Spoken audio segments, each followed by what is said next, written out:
Hello and welcome to Tech Town. Tech Town. I'm Mr. Ellsberg and this is our resident town wizard. We are back again to talk to you about all things tech. We're here in the morning because yesterday we had Tech Town technical difficulties. That's right, Tech Town tech difficulties. So we had to delay it, and then we're here today. Even us at Tech Town have these kinds of issues. It's true, but we were working through it, and we'll have a future Tech Town on those problems and how to fix them. That's right. So last week we talked about all things Facebook and privacy settings. So a few different things that we wanted you to go out and try to mess around with, so that you could really gain control of what it is that your friends are seeing and whether it's the public that are seeing via your social media account. And usually the one that most people use is Facebook. Yeah, exactly. So take a look at that and know exactly what to do with Facebook, but then also apply that to everything else. Right. You know, as much as you can, be in control of all your data. Exactly. And this week we're talking all things CPU. That's right. So the question really is, when you're going to buy a new computer, or even if you call it a computer these days, what do you buy? Right. I mean, there's big things, there's small things, powerful things, expensive things. So certain ones are good for certain situations. So we'll talk about some reasons for buying certain ones, and then some examples of good ones to buy. And then by the end, you should be able to know, should I buy a tablet or a desktop or a laptop or something in between? Yeah, and we've got a pretty healthy experience with using all sorts of different ones. Oh, yeah. We've gone through the pitfalls and the successes. Exactly, that's true. Because sometimes we'll buy the thing and it'll be like, well, I don't quite need this. This screen is too big or too small or something. So I'll tell you, oh man, there's sometimes, well, hey, maybe buy another one. Yeah. Instead of just getting rid of it, just have more computers. Exactly, you want a quiver. Really. Yeah. All right, so yeah, let's jump into it. So there's kind of these three categories: desktops, laptops, and tablets. Okay. But again, there are things in between. So at first, let's just separate them into that. So why would you buy a desktop, or why would you buy a laptop or a tablet? Okay. So I've done music recording. Okay. So when you're recording music, you've got lots of big audio files. You need some big screen real estate so you can be moving things around. So that's really a good idea for a desktop. Right. So desktops are really powerful. They're the most powerful things you can get. Usually you can get a big screen with it. You get a monitor separately, and you get a big screen. Right. They can do lots of things at once, especially for video gaming. If you're into video gaming, desktops are pretty much one of the best ways to go for the most extreme graphics. Okay. You know, you can game on other things. It's not like you can't. But if you're the one that, you know, if you want to basically make it as good as a PlayStation or an Xbox, and you want to make your computer sweet, I remember, you know, you not only can you make it sweet, but you can upgrade it. Right. So that's one of the big benefits of a desktop, is that they're the most easy to upgrade. Right. Or modify or something. Or modify it or build your own. Yeah. And we'll talk about that in a second. So, but imagine you're playing your game that you just got, and it's not quite running. You know, I just got, let's say, what is the new Crysis? Crysis is a crazy one that uses all the graphics in the world. Right. And so it doesn't quite run right. Well, instead of having to buy a whole new computer, part of what's great about a desktop is you can buy just the graphics card. Right. And the graphics card can be expensive. It could be as much as a computer in itself. Right. But you can just swap out the graphics card, Cool. and then your game will run faster instead of you having to buy a whole new computer. Right. So is it because like it needs more like some of these things need more processing power? I'm guessing that's kind of like what you're getting at. It needs more space, and so like it's bigger. Yeah. And so it's, you know, it's not something that you can lug around in a backpack. Yeah, it's a good thing to think about. It's true. So the thing will be maybe the most powerful and the biggest, but that's not always the best. Right. So you can get pretty good small laptop or desktops these days. So they used to look like these towers, and you would call it a tower. They're pretty small now, so you can get sort of it's about that big, maybe about that wide, right. Or bigger, back to those towers. So they are getting smaller, but it's true. Usually you'll have to have a second monitor, or a monitor, maybe two monitors or three monitors, which is awesome. But that's not something you can just carry around everywhere. That's something you'll keep at your desk, and you don't really move it. But if you want something that has quite a bit of power, but you can move it around, that's when you might think about a laptop. Ooh, laptop. And that's what we're using here. Exactly, to broadcast from. So they can do almost everything a desktop can. Right. It's just usually a little more expensive to do just as powerful, or you just don't do as powerful. Right. So, but it's definitely portable. It comes with the screen, which is nice. I would say that's probably the sweet spot for if you really want to get work done these days. Yeah. Because even though a desktop's more powerful, a laptop just is so nice to be able to carry around. Yep. So I would say for all of you who are looking to buy something, that actually is, you know, for work or for school, something really that you work on and maybe even game on too. Right. I would probably say a laptop unless you have some reason that you'd want a desktop. Okay. So, and laptops have a lot of great things going for them. They're super powerful and crazy, but also you can get a fairly cheap laptop that's still pretty good these days. Right. So I think that's also kind of the sweet spot, is how much do you need to really go hardcore in, whether it's some gaming or doing a lot of things at once, or maybe you're doing video editing. That's another thing a lot of people use desktops for. I feel like it's like an immersion kind of situation if you want a desktop. You want to immerse yourself in whatever it is you're doing and just zone out and have your own little Oculus situation. Yeah, we didn't talk about Oculus yet, but diving into it. Yeah, it's true. Or Virtual Boy. Or if that's a hobby of yours, I would say a desktop is a way to go because you can do more with it for fun. Okay. You can swap things out. You can build your own. Right. So I was mentioning building your own computer. That can be even cheaper sometimes than buying a computer. Right. It's usually a little more sometimes frustrating. Sometimes you don't quite get it, or you need to buy a new part. So I wouldn't recommend it for everybody, but definitely if that seems like something you're into, the desktop is the way to go. Building your own laptop or tablet, not so easy. Right. Exactly. And it's a lot harder to get your desktop stolen at a coffee shop. That's true. Well, I guess so. It's harder to get it to the coffee shop. But yeah, so desktops, like we say, it's basically the most powerful. Right. You can do all these swapping and building your own. Laptop, you can pick it up. It's portable. You can get a ton of work done on it. You can bring it into meetings. You can bring it there. And the processing power is, it's good enough to get a lot of work done. Yep. And I would say the prices are fairly comparable. So you can get about the same power within a desktop or a laptop. Yeah. Sometimes they'll be cheaper or more expensive, but as far as like just for your specs, your specifications, how fast is your CPU or how much RAM do you have, that can be pretty similar with the laptops. Right. One more thing to think about with all these is operating systems. Right. So when you buy a desktop or a laptop, most of the time you'll get either Windows or Mac OS. Yep. And both of those are long time, tried and true, very good. They'll do what you need. Yep. There are a couple other options. You can have Linux. You can install Linux on either of those. Right. And if you haven't heard about that, going back, watch another one of our Tech Towns talking about Linux. It's free. Yep. It looks like Windows if you want it to, but also you can get in there and do a lot of fun stuff. Right. There is one new operating system that's getting big with the laptops. Not quite desktops yet, but laptops. It's called Chrome OS. Okay. And sometimes you'll hear them called Chromebooks. Chromebooks are a specific laptop made by Google, I think. And we have a few of those at the school. Yeah. And they're a big sort of shift in the idea of what it is to have an operating system. Because really all it is Chrome, the web browser, as your operating system. Right. So you don't even really think about files anymore or folders or downloading things. Right. You just open up the web browser. We're shifting to the cloud. Exactly. Oh. Hello, Chrome OS. And I'll give you a little of my opinion on this Chrome OS thing. It is the future, right? But we're not quite there yet. Right. So I got one of these little Chrome OS. It's an Acer C710, the one I got, but they're now C720, refurbished for super cheap, which is great. So I got it for $129.99 refurbished. So $130 for a laptop is pretty incredible. And it's not the best laptop. It's kind of small. The trackpad isn't the best, but it works. Right. I mean, and it has Chrome OS, so I can check my email. I can, even do anything you can do on the web. You can watch Netflix, YouTube. You can't install programs like you used to. You can't install Microsoft Word. Right. You can't install really much of what you used to be able to install. But Google knows this, and they're really paving the way. So Chrome has apps. Right. So just kind of like your iPhone might have apps, or Chrome had extensions. It's all getting a little blurry, but Chrome OS is a new way, and it is going to be probably the future in a while. Right.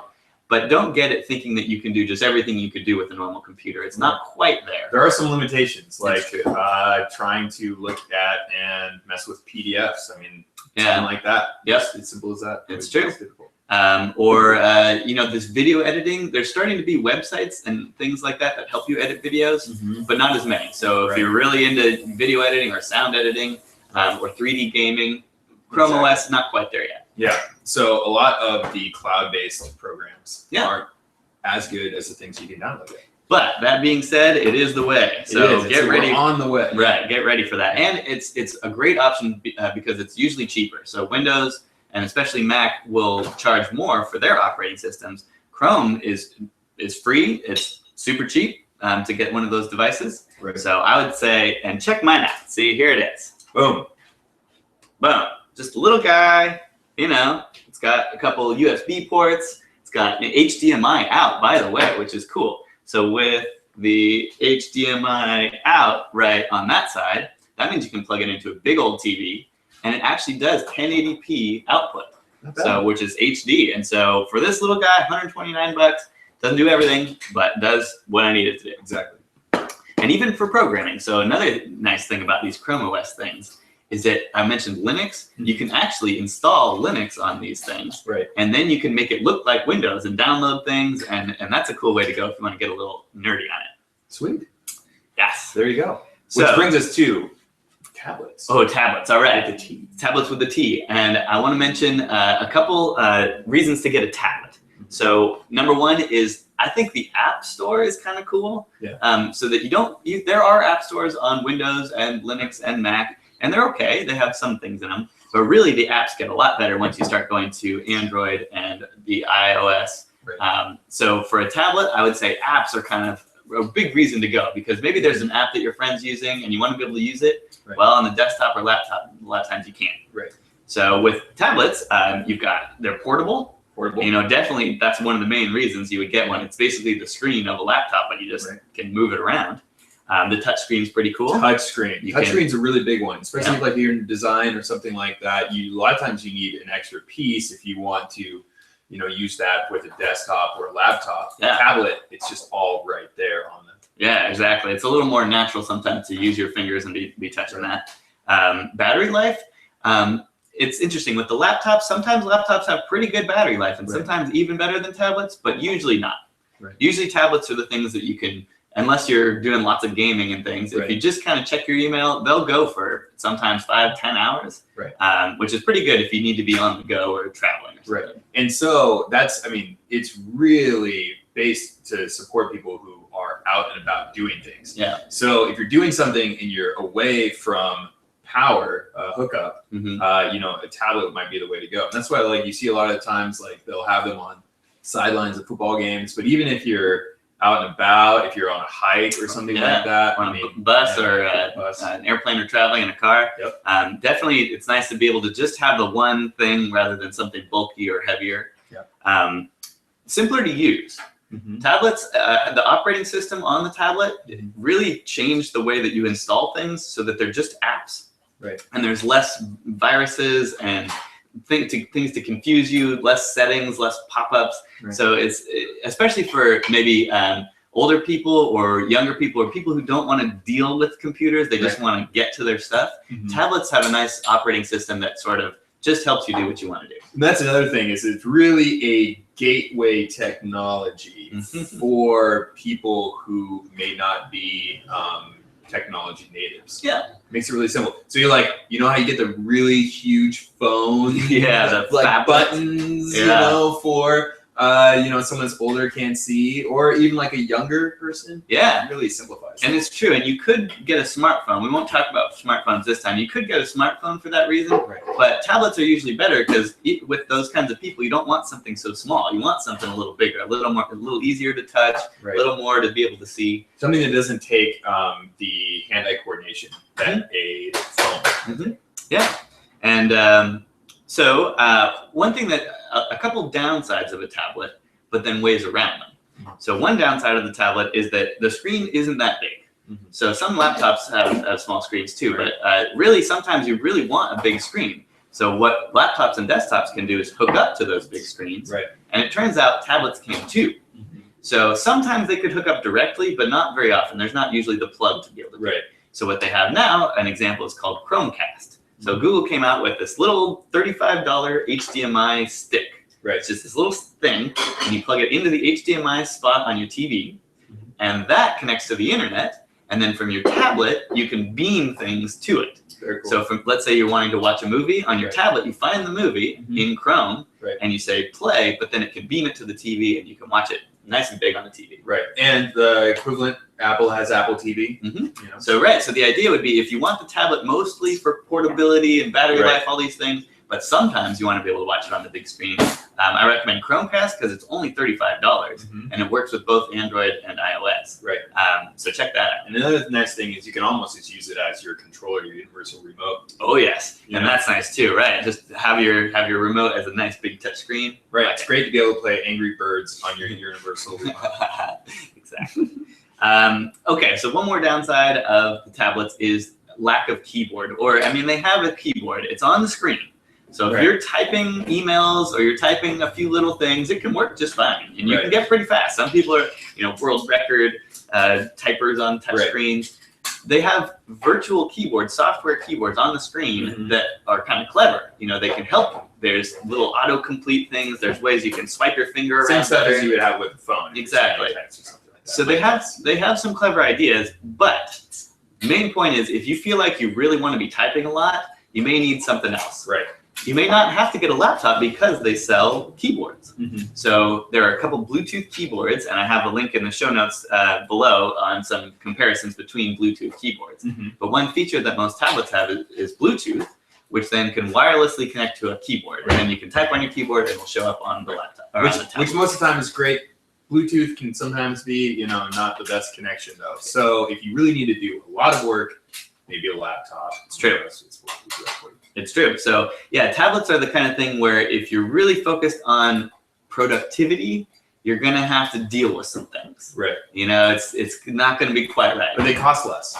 Yeah, depending. I got my little laptop for cheap too. So it's now kind of nice because laptops, tablets, and desktops all sort of kind of can be in the same price range. Just depends on what you get. Exactly. All right. So we got your desktops, your laptops, your tablets. But is that all? No. They combine all these things or transformer things. So a couple I want to give a shout out to are the ones like the Microsoft Surface is one that's a laptop, but you can take off the screen and then it's a tablet. So it's like this keyboard and a lot of the kind of physical nice things about a laptop, you can then just undo and have your tablet. So there's some drawbacks to that, but actually the most recent one is supposed to be pretty good.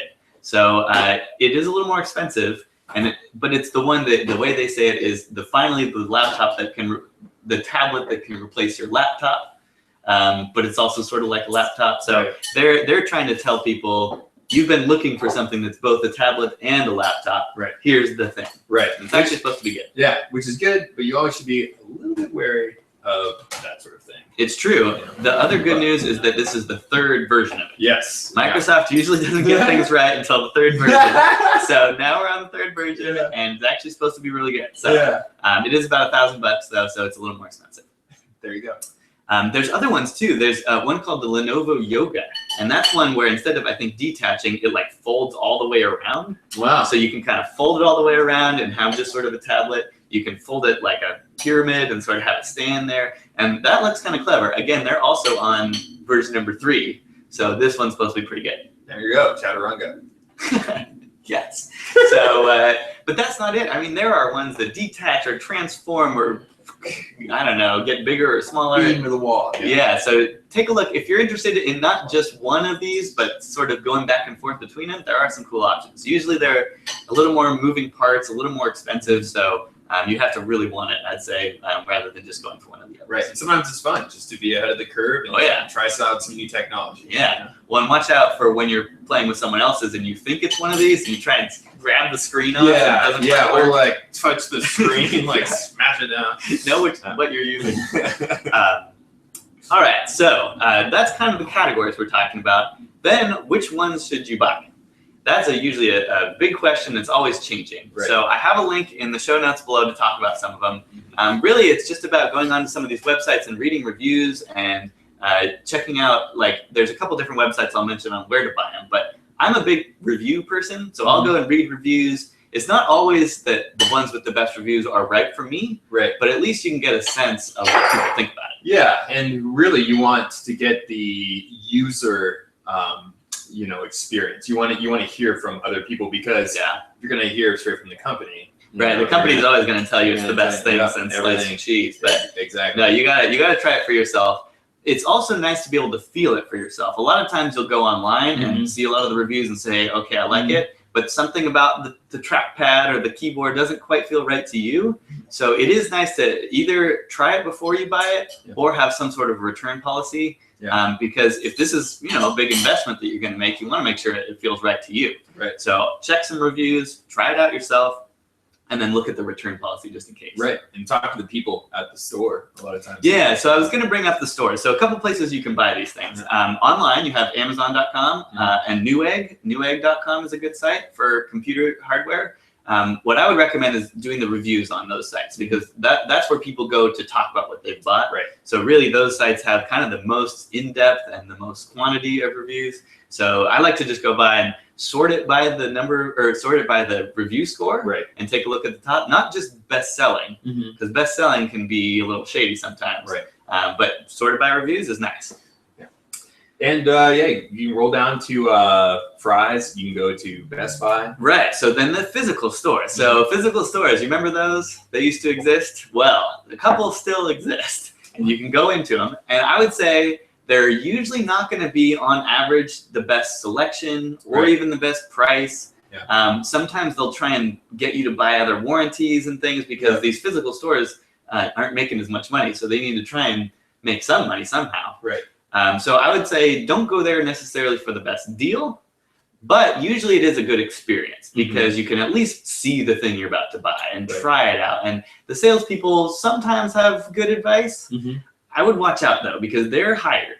Right. They're hired to do certain things. They're told to do certain things. Sometimes you'll get honest answers from them, but a lot of times they either don't know what they're talking about or have an agenda. So. Right. Yeah, and that's the big thing is that a lot of times they're put up to saying things that they don't even really want to say, but that's how they got to make their money. That's their business model. Yep. So, or for big sales. Sometimes they do have big sales, which actually can be good. I don't know if you want to go on Black Friday when people are mauling each other to get the new hot tablet, but I wait for Cyber Monday. Yeah, there we go. Boom.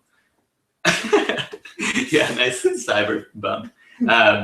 So I would say physical stores are a better experience. You'll feel it. You'll feel like you're actually getting to try the thing that you're going to get, which is sometimes nice. Also about return policies. Something about shipping things back seems annoying. Right. But if you can go in the store and talk to someone and say, hey, this didn't work, or I had trouble with this, that's nice. And that's Apple is a great example of that. When you get Apple Care, you can kind of bring it in, and as long as it's covered, and they just return it. They just give you a fixed one. So that would be a great example of that. Exactly. And while you mentioned it, Apple, and so there's kind of the lifelong Mac versus PC debate. At this point, they're both great computers. I think the Apple Store has a nice, customer service experience. But in general, Apple makes more expensive things. Right. So if you have a little bit of extra money to do, I'd say do it. But if you don't, just know that there's plenty of great alternatives that you can get. And the last place to buy things I'll mention is eBay or Craigslist. Right. Now, I got to give a cautionary tale. I got scammed. Even we, don't pass all of our security checks. I know. You would think of anybody. I wouldn't get scammed because I wanted to get a Mac on Craigslist. Right. And I saw a few going by that were pretty cheap, and then I saw that one that was really cheap and supposed to be new and great. And so I talked to the person. They said, yes, it's new and great. And I met them in person, and they had it right there for me to check out. I checked it out. I looked at the serial number. One great thing is Apple has a website. You can enter in a serial number, and it'll say what the warranty status is or where it was purchased from. And so I did that, and it gave a little bit of a weird message. Didn't quite make sense. It said, we don't quite understand this serial number. But then I looked on the bottom, and there was a different serial number, and I tried that one, and it said, oh, yeah, this is a new laptop. It's all good. So I was like, okay, something's a little weird, but maybe that's why it's cheap. I'm down. So I closed it, turned it off, brought it home, opened it up, tried to turn it on, nothing. I pressed the power button, nothing. So somehow, and I later found out once I took it to the Apple Store, you can get it to turn on by like taking out the battery, doing this weird stuff, and then it'll turn on. But anytime you turn it off, you have to do that again. Wow. Plus, the bottom of the laptop with the serial number that said it worked was a replacement bottom, so it actually was an older one. And then the person never called me back. Right. So that's the thing, is once you give the person the money, there's no guarantees you'll be able to get an exchange or anything. So just be really careful when you're getting stuff on eBay or Craigslist.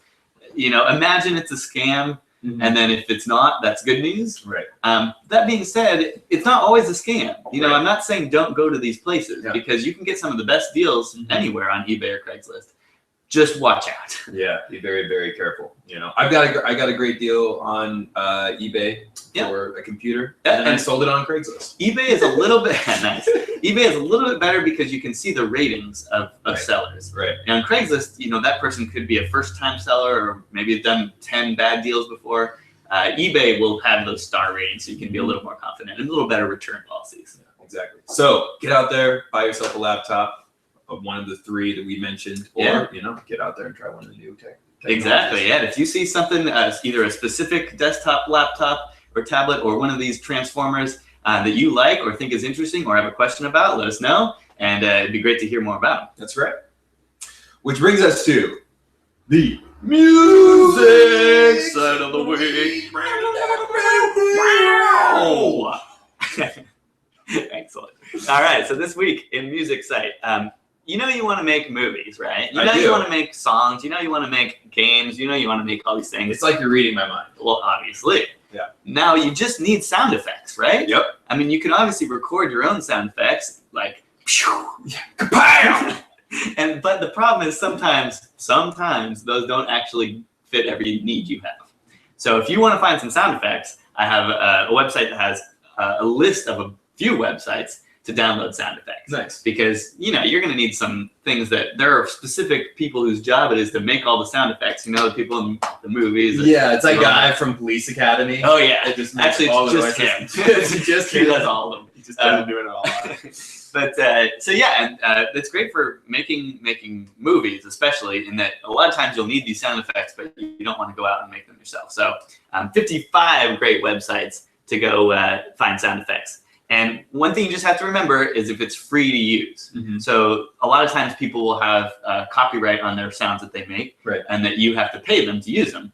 But then some don't. But if it's sweet, I mean, you gotta go for it. You know, sometimes you gotta do it. This is gonna make you that experience that you want to get and have the user to have. So yeah. And then look at how many there are. I mean, there's just a zillion out there. And so just take a look through all the different ones, find the sound effects you want, make sure you're allowed to use them. Or not, but probably so. Yeah, just be careful because once you post it on YouTube, you know, they'll take you down. They'll take you down. Right. I won't play any of these sound effects just in case we get taken down. Right. Yeah. And sometimes, you know, when we're in between segments, we get a little bit nervous that, you know, we might be infringing. Yeah. Because, you know, you don't want your Shazam to take your whole YouTube copyright violation from Shaq. Or no, that was a different one. Whatever. Okay. Well, so anyway, yeah, download some sound effects, make some movies. Right. Which brings us to Mr. Ellsberg's website of the week. All right. So this week I was looking at. All right. So what has it got to do with computers and you? And this is what I found. If you have a very, very old processor, you may be in luck. You could send your processor in and get cash for gold. What? That's right. Old CPU computer chips could be gold. Oh, like made out of gold? Made out of gold. Like real gold? Yeah, nice. Real gold. All right. And this is a website which talks about the different kinds of collectibles that you could get that have gold. And so the thing is you could either, you know, melt them down for actual gold or turn them in for, you know, the collectors. Illegal. So yeah, because the people want these. Yeah, this is awesome. And then it lists the CPUs made by specific models that have the highest gold content. So you can go around looking for these CPUs and make the most money. Yeah, it's pretty cool. So like, cool. Yeah, if you're into the collectible kind of thing, like like this is a really cool way to, I don't know, if you just wanted to nerd out and get some gold and go out there and do some panning. Yeah, pan for gold. Pan for gold. Yeah. in the old like tech junk. Yeah. You know, piles. But yeah, it's like a real cool thing. And I think it was up until 1998 they would make a lot of these computer chips and processors out of gold. Yeah, that's cool. And one more reason that gold is super cool. Yeah. Not only is it, you know, nice and shiny, but it's actually useful for electronics. I think I want to get a giant processor on a nice big old gold chain. Be wearing that around with my Pentium 386. Deal with that. Yeah, and then it'd have to be like on a little, you know, like so it could spin. You know, you want it spinning. Oh my god. Yeah. All right. All right. Spin cycle. Nice. All right. Which brings us to the security segment of the week. All right. So this week on the security talk, we're all about privacy and encryption to help us out. And now one app incorporated encryption so that now anytime you send messages, you're totally safe. What? Supposedly. So WhatsApp is an app. It's called WhatsApp, WHATSAPP.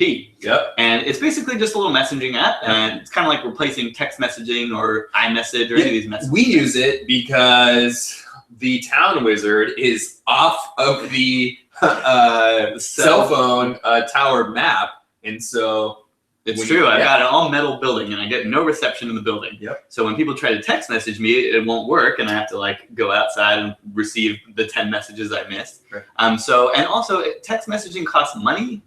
You know, like you have to pay data. you have to pay your cell phone people to do that. So I don't want to use any of that. No. I want to use the internet because that's what the internet's good for. Yeah, I have paying for it. You're paying for the internet. Yeah, use it.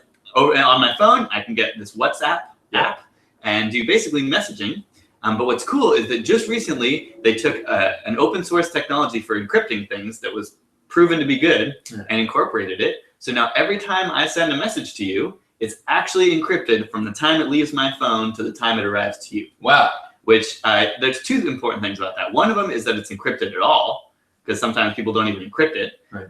And the other is that it's not just encrypted where Apple can read it or Google can read it or the FBI can read it or NSA can read it.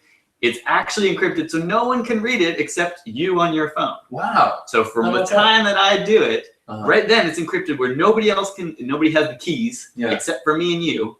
And then it goes to yours and you can unlock it. So this is a good example, and I would say use WhatsApp, but also just know that this is an important feature for any of these messaging things that you want to use. There's other ones out there that are going to be starting to use it more and more. Yeah. And you want to look for end-to-end encryption. End-to-end. That's kind of the buzzword that means right on my computer, it encrypts it, rather than it goes to Apple and then Apple encrypts it, but they could actually get at it. Right. Very cool. Yeah, I'd say check it out. WhatsApp. WhatsApp, encrypt your messages. All right, so we talked about getting your CPU on. Yeah, there's 3 different kinds. I mean, there's so many kinds. We talked about 3 mostly. So check them out and make sure that you get what you need for what you want to do. Yeah, I would say about cost, don't spend more than $1,000 unless you really need like super hardcore gaming or something like that, or something amazing. Right. Don't spend more than $1,000 if you can. I would say the sweet spot would be around like $500, $600. Yeah. That would be a pretty good computer, last couple years, or tablet, or whatever it is. But also you can get something for $100, $200, right? And it'll work, and it'll be kind of impressive what it could do for $200. Exactly. But it's not going to be the best. There you go. And then we talked about sound effects. And if those weren't good enough for you, there's a bunch of websites that have better ones. That's right. And if you're out, scurrying around a trash heap of old tech, look in there for some gold. Yeah, that's right. And those are the CPUs, the processors. So I mean, it's all gold. Well, that's true. I don't want to get one for my neck. That's right. All right. And then we talked about, lastly, encrypt your messages with WhatsApp. WhatsApp will do it. That's right. And we will see you again next week here at Tech Town. Have a great week. Tech Town. Bye-bye.